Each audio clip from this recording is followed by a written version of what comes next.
I'm going to take a drink of water here because we got to read this email from Chief Kikabitch of the Slapaho Nation. Here we go. Crazy bastard named Benny, who lived 100 yards up the street from us, would try to run kids over if he saw any of us playing in the street whenever he was coming home or leaving. In our time and place, we did not complain to our parents or the cops. We just dealt with life. We adapted by getting out of the street when he was due to come home, and whenever we heard his 1956 Oldsmobile 88 start with its never-failing backfire. This has been going on for years with the older kids, so we saw it as just a reality to accept, a damned nuisance, but a reality nonetheless. So one day, Benny broke the rules. On Friday in late May, one Friday in late May after he left, he circled the block, came after us, and almost hit a couple of us. Slater scraped his knees and Luigi scraped his hands, tripping over the curb getting out of the street. Both were bleeding. We were 10 years old. Charlie's eyes met mine and I nodded, so he said, "We're going to war." Doyle wanted to know how far we were going to push it, and Charlie said, "He made us bleed." Vixine, a.k.a. Minnie Guinea, our tomboy, intoned in a low sing-song voice, "Benny's doomed." Charlie said, "What we did to Simon Marie is nothing next to what we're going to do to him." War it would be then. Total war. Benny was up against Charlie. It was like the Japanese against Curtis LeMay. Benny would be bombed into submission. We had no plan and we were making it up on the fly. Charlie and I struck back that very night because we were the only ones who had a curfew workaround. We all had to be home when the streetlights came on, but I got my parents to let me set up our tent out back so Charlie and I could camp out overnight. Just after 10, we snuck over to Benny's driveway and drew dicks using magic markers, the aromatic kind with indelible ink, all over the faded white parts of his two-tone 88. Nice. The shafts and heads we did in solid black, and the balls were done in dark blue. He flipped his shit on Monday when he noticed our art project. The police were called. Doorbells were rung. No one knew anything. When he came home, old man Cohen, his next-door neighbor who hated him, called out, "Hey, Benny, nice dick-mobile." Good shit. That's great. After all efforts to compound it failed, he headed in for repainting for a couple days later, signaling that it was time for the next act. After we dicked his car, we had Minnie Guinea, our most accurate Frisbee thrower, practice hitting targets with bologna slices from up a tree in the wooded area across the street from my house. You know what bologna does to a paint job, right? I know what Coke does to a paint job. I imagine something similar. Yeah, bologna, if you leave it on there, it eats completely through the paint and it will leave like a perfect polka dot circle when you take it off. Oh, shit. Yeah, and people eat that shit voluntarily. I gotta remember that. It's Bad News Bears, baby. She reached 80% accuracy a few days later. It was time for her to climb Cohen's tree adjacent to Benny's driveway early Saturday morning to fling them all over his trunk, top, and hood, where they would fry in the hot mid-June sun until Monday. Oh, shit. She was in the zone and didn't miss once as she went through 3 packs of Oscar Mayer. Benny flipped his shit again when he washed it off and saw all the polka dots. The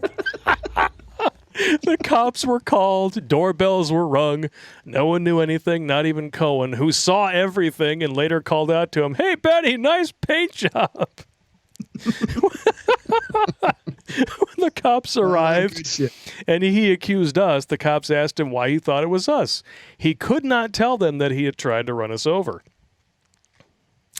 This is what happens when you act like a fucking dick. Karma comes around and sticks it right in your ass. Yeah. The cops knew Charlie and me. PD was mostly Irish Catholic, and they knew we were altar boys. A year previously, Charlie had insisted that we walk to church in our cassocks and surplices rather than changing there so the cops who were assigned penance by the priest to do Sunday crossing guard duty in front of the church would see us as altar boys. They knew it couldn't have been us. The car went back in for repainting. It was time to fill a war chest. Charlie and I got a paper route together when we were 9, so we always had the money and could have paid for it ourselves, but Charlie knew the others had to have their own money invested as to be as committed as we were. I read the papers as I delivered them and found out from the ads that the recycling centers were paying $20 per ton for newsprint and twice that for cardboard. That's more than it is today, and it was a 1969 money. We went through all the apartment building dumpsters half a mile away to pull out the newspapers and collected cardboard from alleys behind stores in the downtown area. We moved it all to the recycling place on anything that would roll. Dollies, shopping carts, little red wagons, granny shopping baskets. We were pulling in $25 to $30 a week. Plenty of money for our purposes. Yeah, it's a good side hustle, man. Our war entered a sniping from a distance phase before it went hot again. Our next act was to place weekly ads in the newspaper offering all sorts of free cool stuff along with his address and a number from the phone book. His address and phone number? Nice. I signed him up with the Jehovah's Witnesses for home visits. Oh, this is good shit. We got a money order and sent away for a book from the Church of Scientology in his name and put him on a list he could never get off. We got money orders and sent away for gay porn in his Holy shit. Oh, man. The gang fanned out to put up signs for blocks around advertising a garage sale at his address along with the words, "Early Birds Welcome," and watched from Claude's porch across the street as people banged on his door when he was hungover from Friday. Wow. The next Monday, we took advantage of the local pizzeria's Monday Summer Special, buy two, get one free. We tapped the war chest by unanimous vote to celebrate with 12 20-inchers. With bellies bloated, they were able to sit still. They were able to sit still as we outlined the next phase of the campaign despite being amped up on Mountain Dew. They were all grins by the time we got done. Between us all, we had 7 sets of Tandy walkie-talkies. We had to work out police patrol schedules and routes, which had changed in response to Benny's complaints. It took us almost a week because not everyone could sneak out every night to meet in my backyard. When we were satisfied that we knew when to expect a patrol car, we posted pickets to guard against unexpected police activity and to keep an eye on Benny's place to warn us if any inside lights went on. Following Friday, we siphoned his gas into gallon milk bottles and poured it all into Charlie's mother's car after putting a quart back in, and followed up by swiping his gas cap and replacing it with a locking one that we bought. Nice. He had to call a locksmith and walk to the gas station before he could drive home from work. Dude, you guys were fucking savages. This is awesome, man. A few days later, Luigi and Slater positioned nails behind all of his tires so they wouldn't be driven through the tread when he backed out of his driveway. That allowed them to stay inflated long enough for him to make it to work and go flat before quitting time. Yep. Benny thought he would outsmart Charlie with his own locking gas cap. Charlie crazy glued it. Oh, shit. The following week, we drilled a hole in the bottom of his tank. The police were called, doorbells were rung, no one knew anything, and on Monday, 12 more 20-inchers disappeared into 18 capacious gullets.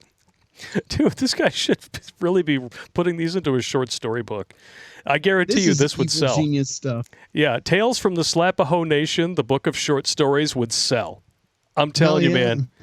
Hang on to these, and you get enough of them together, publish them.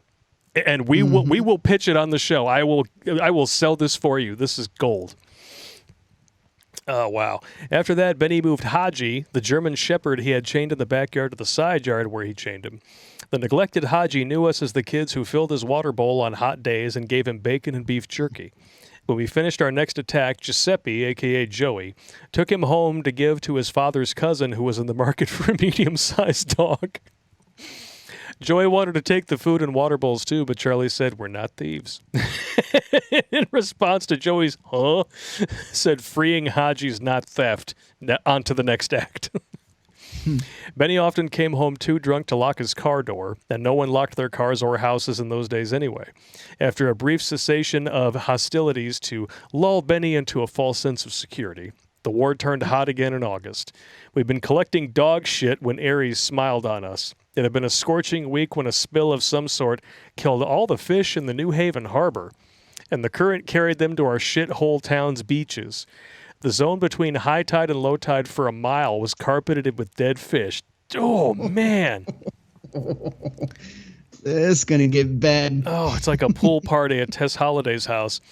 On Fridays, Benny made his weekly liquor store run and came home with half a dozen cases of Halls, the cheapest, most god-awful beer ever brewed. 65 cents a six-pack on sale. Yeah, those were the days, weren't they? Shit.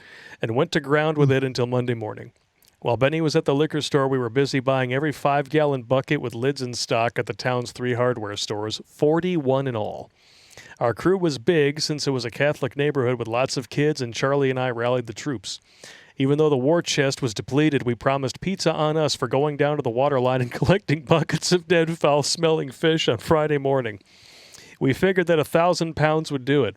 The prize for a 4-foot shark that had to be carried in a... The prize was a 4-foot shark that had to be carried in a garbage bag. Wow. We hid our catch in the woods near Benny's place until nightfall. I'm surprised he didn't get a preview of coming attractions with all that. Charlie and I had been camping out every weekend to establish a pattern. This particular Friday, everyone who could sneak out through bedroom windows joined us in my backyard. At 11, we stripped, put on our black garbage bag raincoats, schlepped those fish from where they were hidden, and poured them all into Benny's car to bake all weekend. Oh, shit. Slater was afforded the honor of pouring the first bucket. When we were done, we washed off with soap and water from the hose, and the gang went home. Charlie and I fell asleep at around 2 a.m. after getting buzzed on 3 cans of beer. I was able to lift off my father and older brothers here and there.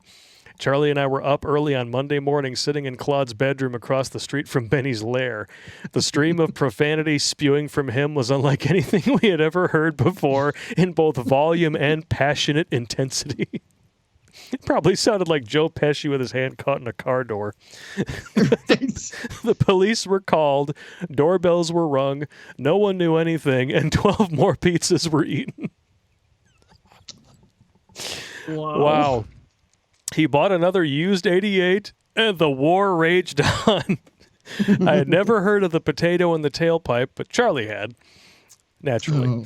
We knew Benny worked at a local tire plant, and after posting lookouts to prevent surprise from rent-a-cops making the rounds in the employee parking lot, we used a ramrod of our own devising to drive one in deep in his tailpipe, a symbolic gesture.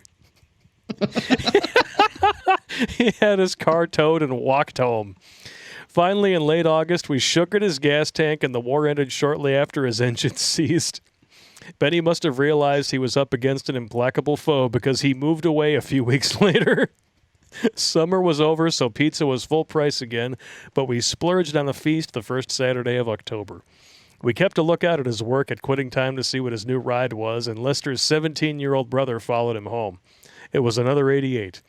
The next Friday night, we put a locking cap on his gas tank, crazy glued it. We also took his door panels off and replaced them after leaving some dog shit inside each one.